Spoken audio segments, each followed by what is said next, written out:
All right, Zatima fans, we are here to talk episode 8, Suspicious Minds. Ironically enough, while I did enjoy this episode more than episode 7, this is getting a lower score than episode 7, if that makes sense. Put it this way, there are some scenes that really have me dying laughing, but at the same time, there were other scenes where I'm like, oh, we're seeing some bad character moments here, but a solid 7 out of 10 for what it's worth. Episode 7 got an 8 out of 10.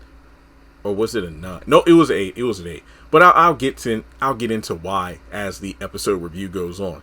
But overall, this week had a solid pair of episodes. Not perfect, but very enjoyable. So like I mentioned at the beginning of my episode 7 review, Martin was the vibe I was getting from these knuckleheads in the parking garage. You had Nathan and Tony waiting in their car for Fatima to come out. The comedic timing of this was just on point.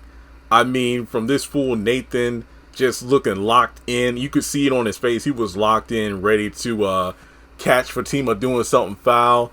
This fool having his hands over his eyes like they're binoculars. Tony sweating like a what did Zach say, a stripper in the church? And then Nathan like, man, why are you sweating like that? He takes out a napkin, wiping himself. And then the thing is, Zach actually rolls into the car with them as well. But I'm jumping too far ahead. Let's go to where the episode actually picks up. So Fatima's in her office. I ain't gonna lie. For one, purple is my second favorite color behind blue. But Fatima's bending over her desk, and when I tell you, Paul pulled up, and he was basically thinking like the Reverend Bernie Mac on Friday. Lord have mercy. The Lord is my shepherd. He know what I want. Miss Parker. I'm wrong for that, but I ain't gonna lie. Fatima look good. I get hey. Episode ought to get a 15 just for that alone. But hey, let's get to the actual review. So Paul actually stops by the office to deliver a warranty for the new tire that he got for Fatima's car, or should I be more specific, his friend who, works in, delivering auto parts and whatnot, hooked him up with the tire. But because it's new, Fatima insists on paying, so he does get a check from her, but it has her phone number on it, and she's like, don't use that number. But basically, this guy who has been told and knows multiple times, or told multiple times and knows that Fatima is engaged, and he's like, oh yeah, the reason I don't want to take the money is that way you can kind of be in debt to me, so how about we go out to dinner? So is this an invite for me, or is it an invite for me and my fiance? I don't know what the hell is wrong with this guy. I mean, yeah, you could argue he's trying to wear her down and whatnot, but she's clearly in a relationship. Whether or not you see the faults in it is not the point. It's the fact that, bro, she ain't feeling you like that. She's already spoken for. I don't like people like this. Like, you already know she's involved with somebody and you're trying to be a home wrecker, knowing the foundation of their home is already on shaky ground. So he kind of gets in his feelings, but he's like, oh yeah, this is my last week working in your building, so I won't get to know you. Well, it's like you wouldn't get to know me anyway because I'm already taken. But from there he leaves, and I'm just like, bro, this dude is setting some shit up. He really is. I don't care what you say. All right, so let's see here. Back to the parking garage. Before Zach actually rolls up in the car, Nathan brings up Connie again. The fact, oh no, I know Connie can get him. All I gotta do is wait for the right moment. Connie can swoop in and, pull him away from Fatima. Tony mentions something interesting. I don't know, man. She's kind of been off lately. Oh no, she all right. What do you mean by off, Tony? Are we talking, I don't know, mentally? Is she smoking something? I mean, what, is she not all there? What's going on? I don't think that was a throwaway line. I feel like that was some foreshadowing going on here. All right. So Zach pops up and he's like, look, man, I decided to, look into this, see what's going on. But apparently the whole thing was, hey, to make sure this isn't a misunderstanding, let's see where Fatima is. And if she goes up those stairs, then something might be really going on. So they see Fatima from the parking lot and they just looking. And she like kind of looks around and, goes through her door in the stairway. Zach is freaking out. Oh, man, she doing it. I can't believe she's doing this to me. So they dab it. Well, Tony's like, Zach, don't get out. Zach gets out the car. He daps up Nate, and then he's walking. This fool looking just like Martin. But then he actually runs into Angela, and he's like, "Oh, hey, Angela. I was just, yeah. So, where's Fatima? Fatima's gone." And then Zach's like, "No, well, I mean, I was just here to, wait. You say Fatima's gone? Her car is right there. Oh, yeah. Well, I saw her go in the stairwell. Yeah, I'm about to go in there too." Zach's like, "Oh my God, what are y'all doing here? I thought y'all supposed to be working." But then she's like, "Yeah, I'm going to file our time card reports and everything." Ew. So then Nathan and Tony roll out there and just like, "What the hell's going on?" And then, Zach's like, "Y'all chill, ain't what you think." So from there, he manages to get those two fools to go in their car and leave. And Angela goes, well, actually, Fatima comes up and Zach's like, "Hey, baby, I'm just, yeah." And then Angela decides to, "Oh, well, I got you here. Dinner, me, Bryce, over, and a friend over at your place, 8 o'clock. Yes, of course, 8 o'clock. Yeah, see you then." So then she goes to, turn in her reports. So from there, Fatima's like, "So why are you?" I ain't gonna lie, Fatima looked fine as hell, from the purple and the black and, the heels and everything. And she looking good in this episode. But also in last episode too. But I think maybe because she was bending over. Maybe, okay, this sounded messed up. But in any case, she's like, "Zach, why are you really here?" "Well, oh, okay. Profile. Where'd you find this? Who sent this to you? Are you online looking for hoes?" "No, it's like Nate showed it to me." "That's why I told you not to hang with that dude."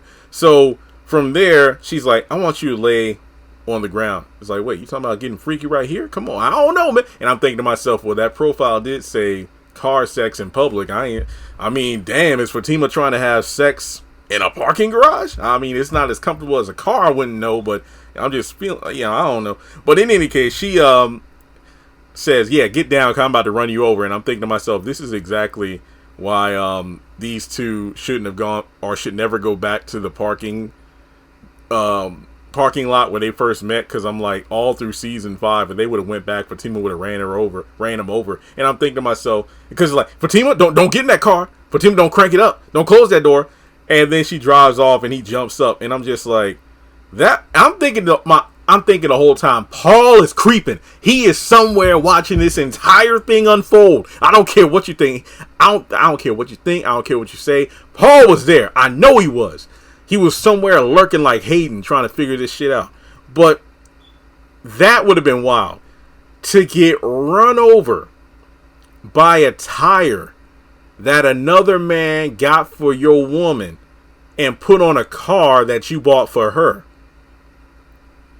Damn. But in any case, Nate calls him, and then he and Tony pop up from out of nowhere because they were hiding.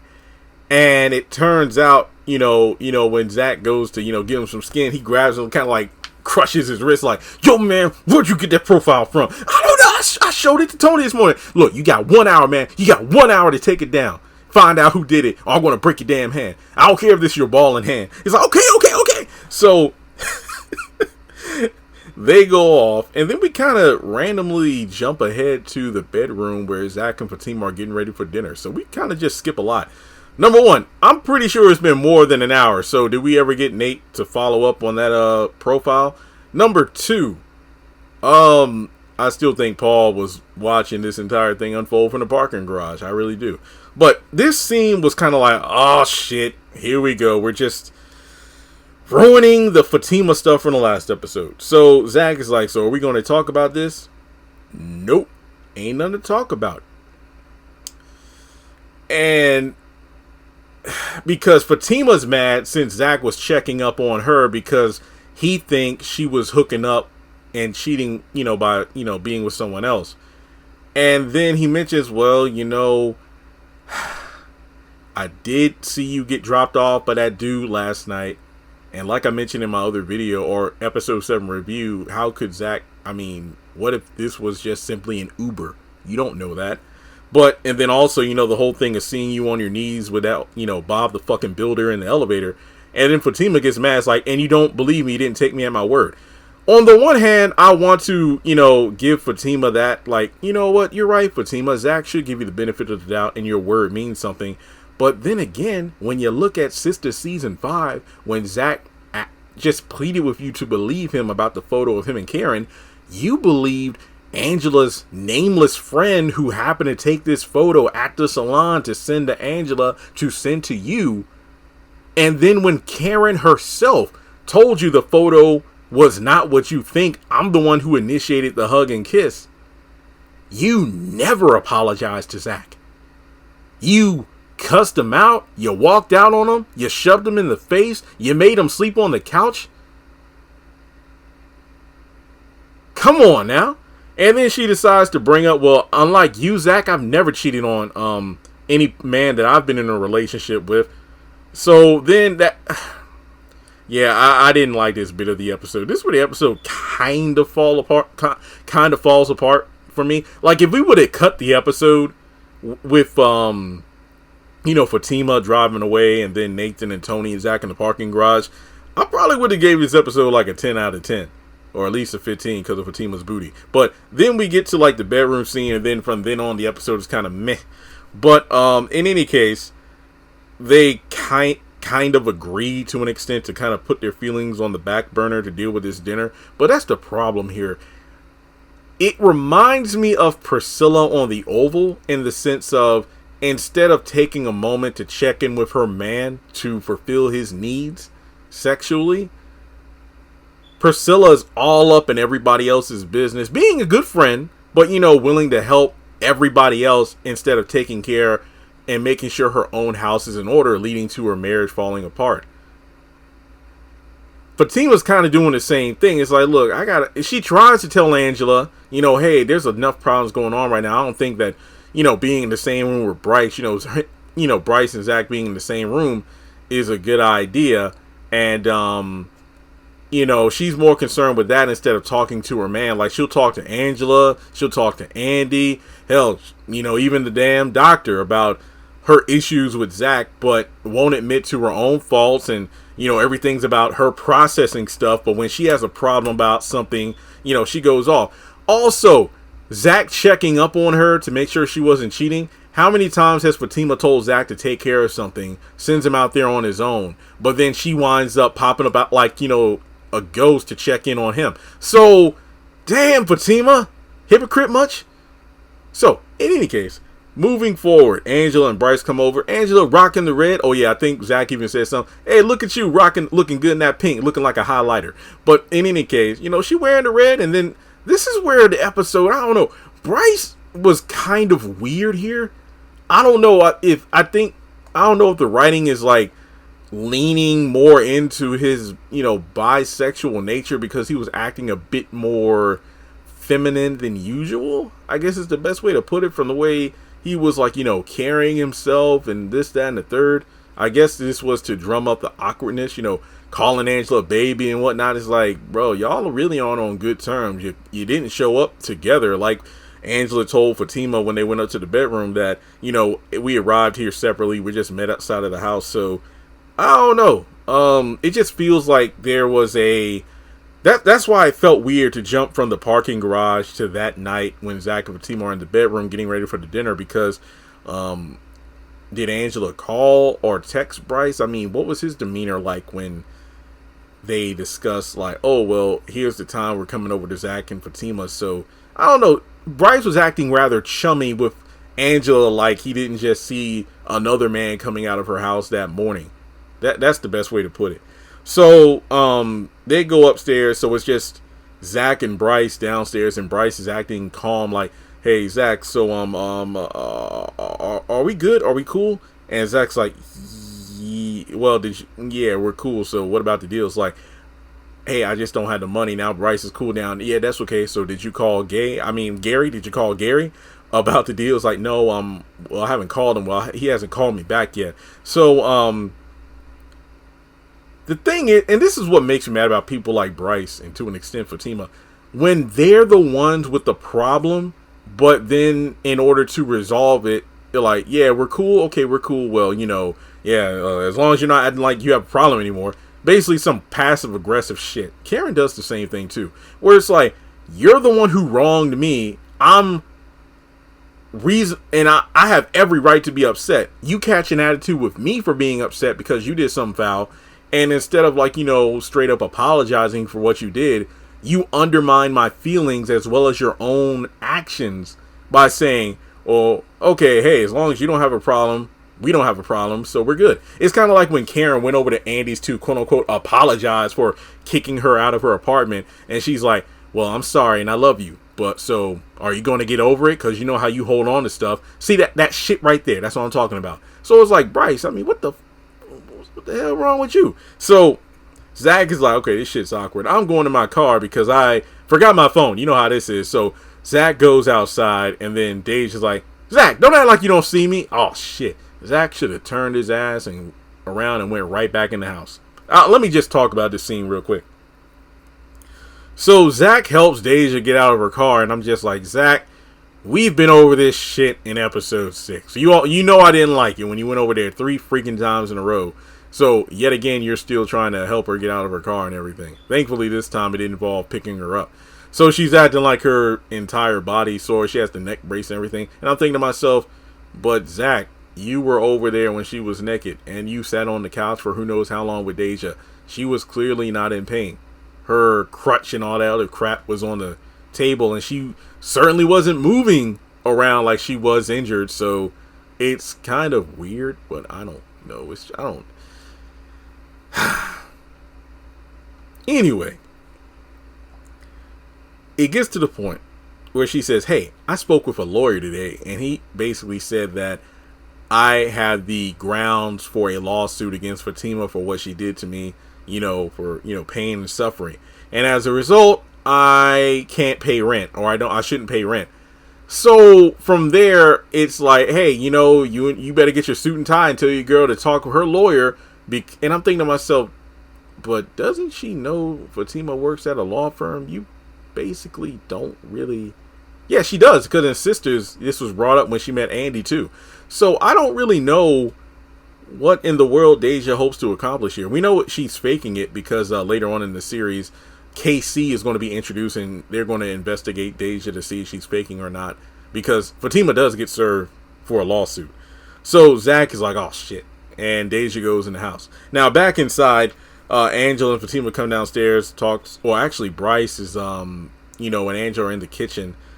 And this is because Mona calls. And I'm guessing it is Friday, which contradicts. Okay, Mona originally said Saturday night, Zach, Fatima, come over. Then in episode 7, Fatima was like, dinner at my parents' house tonight. Going to have to cancel it, Angela, because you and Bryce want to come over. So it's like, wait, but everybody's going to work. Is it Saturday? But then we shift gears to this episode, and then Mona says tomorrow night dinner. So I'm guessing it's Friday right now in Zatimaverse. And, Fatima wants to cancel, but it turns out her folks did a background check on Zach, and they know about his prison record, the fact that he has a baby, and another one on the way, apparently. And there are some other things they found out that they want to ask Zach in person. So I'm actually quite interested to see what these questions are related to. I bet it's family related, things that are quite triggering to Zach right now, which could lead to the whole bad first impression with the parents during that dinner. So Fatima Mona goes so far as to say, look, if you don't come, then we're going to come over there. So Fatima agrees for tomorrow night, but damn, I don't know how that's going to go, especially if this dinner goes south. The doctor doesn't show up yet. But Dr. Reed will be coming probably in the next episode because he's right around the corner. But dinner at Mona's is at 7 p.m. the next night. So that's about it. Angela comes over to talk to Fatima about the call. Bryce is out there drinking, having a good time. And, there are lots of, nods to his sexuality. Oh, tequila? Yeah, hard drink sounds nice. Yeah, make it hard. Okay, yeah. But yeah, that's really all I got to say about the episode. I thought it was pretty good. I think episode 8, while I enjoyed the first half of this episode more than episode 7, even though episode 7 was really good. I think episode 7 was a better overall episode. This episode kind of fell apart during the second half. So that's all I have. I got a few discussion videos to do. Honestly, for as good as these episodes were, I don't have a lot of theory discussion videos to discuss, which isn't a bad thing. I mean, hey, the episode was straightforward, but it was more about the comedic stuff and setup for what's to come in the mid-season episodes coming next Thursday. But what did you think of episodes 7 and 8? Which one did you prefer? Do you agree with my score for this week's episode? As always, like and subscribe, follow me on social media, and I will catch you in the next one.